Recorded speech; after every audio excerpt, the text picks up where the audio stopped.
Hello students, in this video I Abhay Kumar going to discuss very important topics in quantum mechanics for BSc Part 3 Physics Honours and Physics General courses for all universities in lecture number 5 of quantum mechanics. The topics to be discussed in this video will be wave particle duality, that is dual nature of radiation and matter wave or de Broglie wave, de Broglie relation and derivation of de Broglie relation. इस video में हम लोग बहुत ही important topics को discuss करने जा रहे हैं क्वांटम मैकेनिक्स में बीएससी पार्ट 3 फिजिक्स में wave particle duality, that is dual nature of radiation and matter wave और de Broglie wave, de Broglie का formula and then de Broglie formula का डेरिवेशन.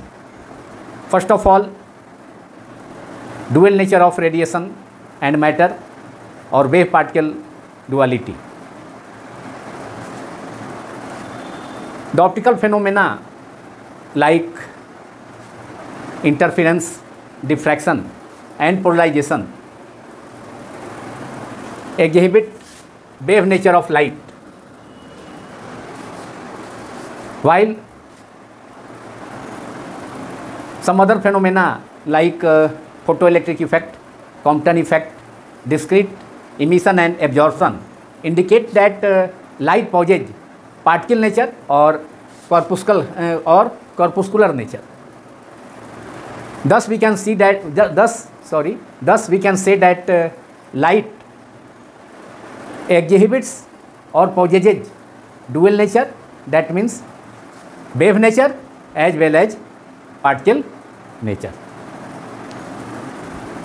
ऑप्टिकल फेनोमेना जैसे प्रकाशीय घटनाएं, जैसे कि इंटरफेरेंस है, प्रकाश का व्यतिकरण, डिफ्रैक्शन ऑफ लाइट है, विवर्तन है, पोलराइजेशन है, प्रकाश का ध्रुवन, ये सब ऑप्टिकल फेनोमेना है, प्रकाशीय घटनाएं हैं. तो ये इन सभी घटनाओं से यह इन्फॉर्मेशन मिलता है कि लाइट वेव नेचर को पॉजेज करता है, लाइट वेव नेचर को फॉलो करता है, वेव नेचर रखता है.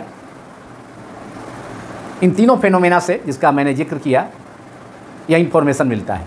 लेकिन 3 अदर फेनोमेना, 3 अन्य घटनाएं हैं जिसमें कि फोटो इलेक्ट्रिक इफेक्ट है, प्रकाश विद्युत प्रभाव है, कॉम्पटन इफेक्ट है, कॉम्पटन का प्रभाव है, तथा discrete emission and absorption of radiation, मतलब रेडिएशन का, डिस्क्रीट मीन्स नॉट कंटिन्यूअस, तो रेडिएशन का असतत उत्सर्जन तथा अवशोषण. यह इंडिकेट करता है, यह दर्शाता है कि लाइट पार्टिकल नेचर और कॉर्पुस्कुलर नेचर, प्रकाश कणिका स्वभाव को प्रदर्शित करता है. ये तीनों घटनाएं, photo electric effect, Compton effect and discrete emission and absorption of radiation, ये तीनों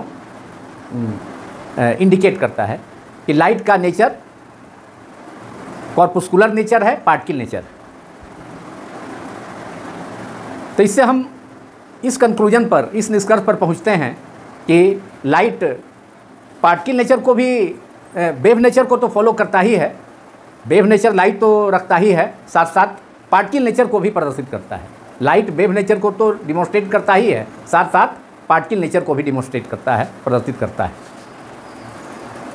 लेकिन 1923 में French scientist de Broglie, in 1923 French scientist de Broglie proposed that not only light but also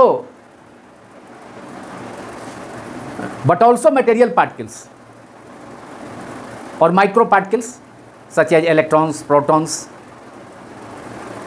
etc., which are the constituents of atoms, also exhibits, material particles also exhibit wave nature along with particle nature. These are particles, we know. तो particle nature तो है ही material particles में, material particles में तो particle का nature है ही, साथ साथ मटेरियल पार्टिकल वेव नेचर भी शो करता है. So de Broglie propose that not only light but also material particles which are the constituents of atoms also exhibit wave nature when they are in motion.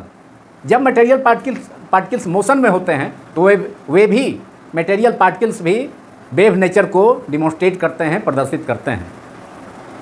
That means wave particle duality is not only restricted to light but it is extended to material particles or micro particles also according to de Broglie hypothesis. So we can say that light as well as material particles like for example electrons, protons, etc. also possess wave nature along with particle nature. And this is called dual nature of radiation, which is light, and matter, that is material particles are the constituents of matter. A matter composed of material particles. Matter कैसे consist होता है, matter का निर्माण कैसे हुआ है, द्रव्य का या पदार्थ का निर्माण कैसे होता है? एटम से है, एटम मॉलिक्यूल से, that is material particle. Atoms का कंस्टिट्यूएंट पार्टिकल्स क्या है? इलेक्ट्रॉन है, प्रोटॉन है, न्यूट्रॉन्स हैं. So we can say that wave particle duality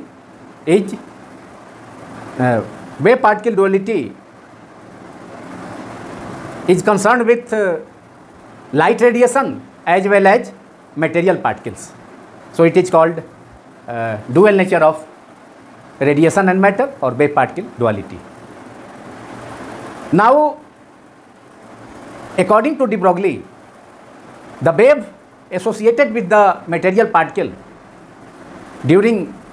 waves associated with the material particles during their motion are called matter waves or de Broglie waves. So matter waves are the waves associated with the material particles of matter during their motion. de Broglie ने यह बताया कि जब material particles motion में होते हैं तो उनके साथ वेव एसोसिएटेड होता है, उनके साथ तरंग वेव संबद्ध होता है, एसोसिएटेड होता है, जिसे मैटर वेव कहा जाता है. तो matter waves are not electromagnetic radiations, but matter waves carry energy as well as linear momentum. But matter waves cannot travel with a speed of light. We know that electromagnetic radiation travel with a speed of light, which is c is equal to 3 into 10 to power 8 meter per second. But matter waves do not travel with a speed of light. So matter waves are not electromagnetic radiation. De Broglie gave the expression for wavelength of matter wave, which is given by lambda is equal to h by p, that is h by mv, and that the wavelength associated with matter wave is called de Broglie wavelength. That is wavelength of the matter wave is called de Broglie wavelength, which was given by expression for de Broglie wavelength of matter wave was given by de Broglie, which is lambda is equal to h upon p. P is momentum, p is linear momentum of the material particle, that is h by mv, where m is the mass of a material particle and v is the speed of the material particle, and this relation is called de Broglie relation for wavelength of the material wave or de Broglie wavelength, where h is Planck constant. H is Planck's constant, whose value is calculated at 6.63 into 10 to the power minus 34 joule second, and p is the momentum of the material particle, which is the product of mass into velocity, linear momentum. M is the mass of the material particle and v is the velocity of the material particle. P is the linear momentum of the material particle, linear momentum of the material particle, which is equal to mass into velocity, m into v. Now we can derive de Broglie relation, that is de Broglie wavelength of the matter wave, which is lambda is equal to h by p or h by mv, using a special theory of relativity, that is formula for variation of mass with velocity, using the formula for variation of mass with velocity given by Einstein, and the standard equation of wave motion. By using these two relations, we can derive de Broglie relation. So derivation or proof of de Broglie relation, which is lambda is equal to h by p, that is the expression for de Broglie wavelength of the matter wave. Derivation of de Broglie relation or de Broglie formula. It is also called de Broglie formula. De Broglie relation or de Broglie formula. Suppose psi be the function which changes periodically with time, where psi is the wave function taken as in quantum mechanics. So we can represent psi which changes periodically with time is psi is equal to psi naught sin omega t, that is sin 2 pi nu into t. This is equation number 1, where nu is the frequency. What is nu? Nu is the frequency. Since omega is equal to 2 pi into frequency, omega is the angular velocity. Now a standard wave equation is given by psi is equal to psi 0 sin 2 pi nu t. Psi is equal to psi 0 2 pi by t under bracket t dash plus x dash by v u dash, where u dash is the phase velocity of the wave. But before using a standard equation of wave motion, we have to use the inverse Lorentz transformation, which is the inverse Lorentz transformation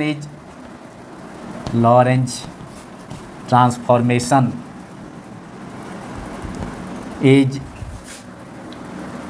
t equals to t dash plus v x upon c square upon root under 1 minus v square upon c square. Let this is equation number 2. This is from inverse Lorentz transformation. In Lorentz transformation,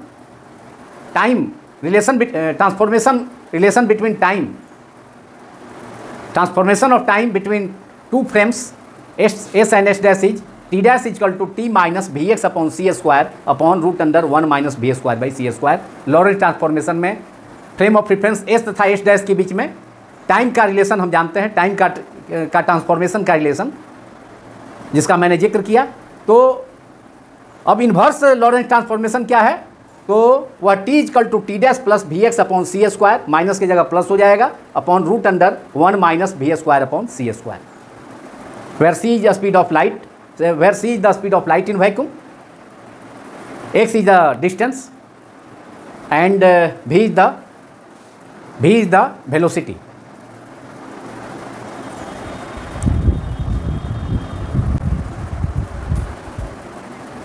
Now using equation number 2 in equation number 1, that is substituting for small t is equal to t dash plus vx upon c square upon root under 1 minus v square by c square from inverse Lorentz transformation. So equation 1 becomes, using, write down, using equation 2 in equation 1, we get psi is equal to psi naught. Psi naught is the amplitude, max, it is the amplitude of wave function psi. So psi naught, which is the maximum value, sin 2 pi nu, and the small t is t dash plus vx upon c square upon under root 1 minus v square by c square, where c is the speed of light in vacuum, which is maximum, that is 3 into 10 to power 8 meter per second, and v is the speed of the material particle, moving with velocity v along positive direction of x axis. Small v material particle का velocity है जो move कर रहा है positive x axis के along, and c is the speed of light in vacuum, which is 3 into 10 to power 8 meter per second. And from variation of mass with velocity, now we will use the formula for variation of mass with velocity given by Einstein in a special theory of relativity. Let this equation as psi is equal to psi naught sin 2 pi nu multiplied by under bracket t dash plus vx upon c square upon root under 1 minus v square by c square as equation number 3. इसे equation number 3 suppose कर लिया जाए. अब यहाँ पर हम use करेंगे standard equation of wave motion, which is, write down the standard equation of wave motion. The standard equation of wave motion is psi equals to psi naught sin 2 pi upon t dash, where nu dash is equal to 1 by t dash. Time period is reciprocal to the frequency. So 2 pi by t dash, under bracket we have sin 2 pi by t dash, where 1 by t dash is frequency of wave motion, which is nu dash, and then under bracket t dash plus x dash upon u dash, where u dash is the phase velocity of the wave, and this is, let it is equation number 4, where u dash, write down, u dash is equal to velocity of, phase velocity of the wave, phase velocity of wave. चूँकि de Broglie ने यह बताया कि जब material particle motion में होगा तो उसके साथ एक वेव एसोसिएटेड होगा, तो मटेरियल पार्टिकल खुद का स्पीड कितना है, स्मॉल v है, लेकिन जब मटेरियल पार्टिकल मोशन में होगा तो उसके साथ वेव एसोसिएटेड होगा, और उस वेव को रिप्रेजेंट किया गया है, यहाँ सपोज किया गया है उस वेव को u dash, which is the phase velocity of the wave. नहीं, according to de Broglie hypothesis, when a material particle moves with velocity v, a wave is associated with it, and the phase velocity of the wave is u dash. Now comparing equations 3 and 4, LHS is psi in both equations, LHS is psi naught in both equations, in RHS in both equations psi 0 is also present. Now sin 2 pi nu into under bracket t dash plus vx upon c square upon root under 1 minus v square by c square. In place of nu in this equation, it is 1 by t dash. So coefficient of 2 pi in equation 3 is nu multiplied by t dash plus vx upon c square upon root under 1 minus v square by c square, and here the coefficient of 2 pi is 1 by t dash. So we can write 1 by t dash is equal to nu dash. So comparing equations 3 and 4, we have 1 by t dash, that is reciprocal of time period of wave motion. So 1 by t dash is the nu dash that is the frequency of wave equals to, अब यहाँ क्या है, 2 पाई का coefficient 1 by t dash हो गया, और यहाँ कितना है, यहाँ जो है 2 पाई का कोफिशिएंट कितना है, nu under bracket T dash nu upon root under 1 minus we square by C square, under bracket फिर T dash plus we X by C square, और यहाँ भी T dash plus in equation 4 it is T dash plus X dash by U dash. So coefficient of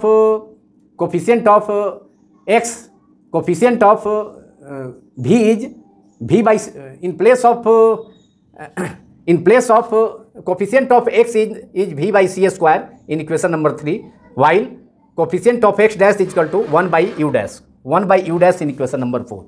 So nu dash is equal to 1 by t dash, that is coefficient of 2 pi in equation 4 equals to nu dash, that is reciprocal of time period is frequency, is equal to, and here coefficient of 2 pi is nu upon root under 1 minus v square by c square. So nu dash is equal to nu multiplied by nu upon root under 1 minus v square upon c square, and let this is equation number 5.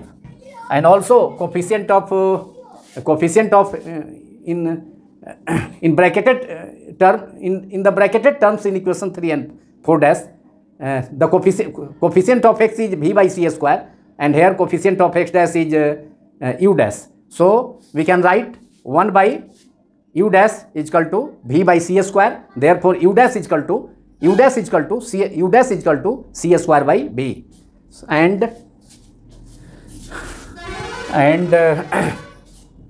1 by u dash which is the coefficient of x dash in equation 4. equation 4 में x dash का coefficient bracket के अंदर 1 by u dash है, जबकि equation 3 में x का coefficient v square by C square है. So 1 by u dash is equal to v upon c square, and this is equation number 6, और we can write it as 1 by u dash is equal to v by C square. Therefore u dash is equal to c square upon v.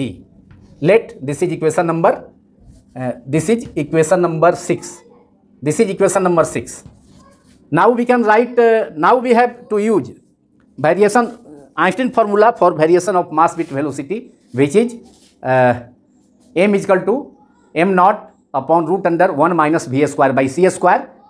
But before using this relation, we have to use the Planck's formula which is E is equal to h nu. So we have E is equal to h nu. Since E is equal to h nu, and which is Planck's relation is E is equal to h nu, because energy of radiation is directly proportional to frequency, is therefore E is equal to h nu, and also E is equal to m0 c square. If m0 is the rest mass of the particle, then using mass relation we have E is equal to m naught c square. So E is equal to h nu using Planck's relation, and E is equal to m naught c square, which is by using Einstein's mass energy relation. तो Planck का relation से E is equal to h nu, and energy और frequency के बीच का relation where h is Planck's constant, and Einstein का mass energy relation से E is equal to m naught c square. Therefore दोनों तो एनर्जी ही है, therefore E is equal to, we can write E is equal to h nu equals to m naught c square, and therefore we have, अब यहाँ से हम frequency obtain कर सकेंगे. न्यू इज इक्वल टू क्या हो जाएगा, nu is equal to m naught c square upon h, m naught ये sorry frequency nu is equal to m naught c square upon h, where m is the rest mass of the material particle, rest mass of the particle, that is material particle, rest mass है m naught है. अब यहाँ पर formula आपका आ गया, nu is equal to m naught c square upon h. अब यहाँ पर यूज करना होगा, अब इसको रखना होगा किस में, जो हमने रिलेशन लाया था इक्वेशन नंबर 5 में, nu dash is equal to nu upon root under 1 minus we square by C square. अभी भी बोर्ड पर प्रेजेंट है. 1 by t dash is equal to nu dash equals to nu upon root under 1 minus we square by C square. So using this formula, that is the value of frequency nu is equal to m naught m naught c square by h, that is equation number 7 in equation 5. So we will get, तो nu का value रख दिया जाए m naught c square by h, यहाँ पर new के जगह यहाँ पर RHS में इक्वेशन 5 के. तो we can obtain using, write down using 7 equation 7 in 5 equation 5 we will get nu dash equal to, अब न्यू के जगह केवल m naught c square by h रखना होगा. तो we get nu dash equals to, nu के जगह nu is replaced by m naught c square upon h under bracket 1 minus, nu का तो वैल्यू हमने रख दिया, सब्स्टिट्यूट कर दिया, और 1 minus we square by C square. अब यहाँ पर स्पेशल थ्योरी ऑफ रिलेटिविटी का यूज होगा, variation of Einstein formula for variation of mass with velocity. तो m naught upon root under 1 minus we square by C square के जगह हम replace कर सकते हैं मास, स्मॉल m जीरो क्या है, रेस्ट मास है. When the material particle is in rest, its mass is m0, and when the material particle is moving with velocity v, its mass is small m. तो जब material particle इस relation से clear है, special theory of relativity का formula variation of mass with velocity से, कि जब material particle motion में होता है तो उसका मास क्या होता है, बढ़ जाता है, क्योंकि denominator factor 1 minus b square by C square का वैल्यू 1 से कम है. तो therefore we have, now we have nu dash equal to, nu dash equals to, nu dash equal to m naught upon root under 1 minus we square by C square के जगह रख दिया जाए, रिप्लेस किया जाए small m, that is where m is the mass of the material particle when it is moving with velocity v, and m0 it's rest mass when the particle is in rest. So mc square upon m0 by root under 1 minus we square by C square is replaced by m, और so nu dash equal to mc square. So equation 5 becomes nu dash is equal to mc square upon h, and this is equation number 8. Now we have to find final relation, which is the de Broglie wavelength. So de Broglie wavelength of the material particle is lambda. We know the relation between speed of light, frequency and wavelength is equal to c is equal to nu into lambda. Relation is c is equal to nu lambda. So wavelength, formula for wavelength is lambda is equal to, therefore nu is equal, lambda is equal to c by nu, that is speed of, ये तो light के लिए है, light radiation का speed, frequency nu तथा wavelength के बीच में रिलेशन है. तो c is equal to nu lambda, तो lambda is equal to c by nu. लेकिन यहाँ पर मटेरियल पार्टिकल का वेवलेंथ से रिलेटेड है, माने हम मटेरियल पार्टिकल का वेवलेंथ यहाँ पर मालूम करेंगे. तो लेमडा इज इक्वल टू क्या हो जाएगा, lambda is equal to u dash, that is u dash is the phase velocity of the wave. So lambda of the material particle which with which wave is associated during its motion according to de Broglie hypothesis. de Broglie hypothesis के अनुसार जब material particle motion में होगा तो उसके साथ wave associate होगा, और उस वेव का वेलोसिटी कितना है, फेज वेलोसिटी कितना है, यू डैश है. So lambda is equal to de Broglie wavelength of the material particle, lambda is equal to u dash. In place of c we can write u dash, and frequency is nu dash. Frequency of the wave is nu dash. So u dash upon nu dash for a material particle. de Broglie wavelength lambda is equal to u dash upon nu dash. nu dash का value अभी हमने लाया mc square by H, और u dash का value equation 6 में हमने obtain किया था c स्क्वायर अपॉन v. तो using 6 and 8, that is values of u dash and nu dash from 6 and 8 in this relation, we have lambda is equal to u dash by nu dash is equal to, u dash is c square upon v upon nu is nu dash is mc square by h, mc square upon h. Therefore we will obtain the final result which will de Broglie relation. Therefore lambda is equal to c square upon v multiplied by h upon mc square. mc square by h reciprocal हो जाएगा numerator में जा करके. तो अब क्या हो गया, c स्क्वायर से c स्क्वायर कैंसिल हो गया. Therefore lambda is equal to lambda de Broglie wavelength of the matter wave, that is wavelength associated with the material particle during motion is lambda is equal to h by mv. and mv is the linear momentum of the material particle, where m is the mass of the material particle and v is the velocity of the material particle, which can mv can be replaced by p. mv can be replaced by p, a small p, which is the linear momentum of the material particle. And this is we have derived de Broglie relation, lambda is equal to h by mv is equal to h by p. This is the derivation of de Broglie formula. This is de Broglie relation, which is the result. This is the de Broglie relation. Now this video is concluded. यह video अब समाप्त होता है. Thank you very much.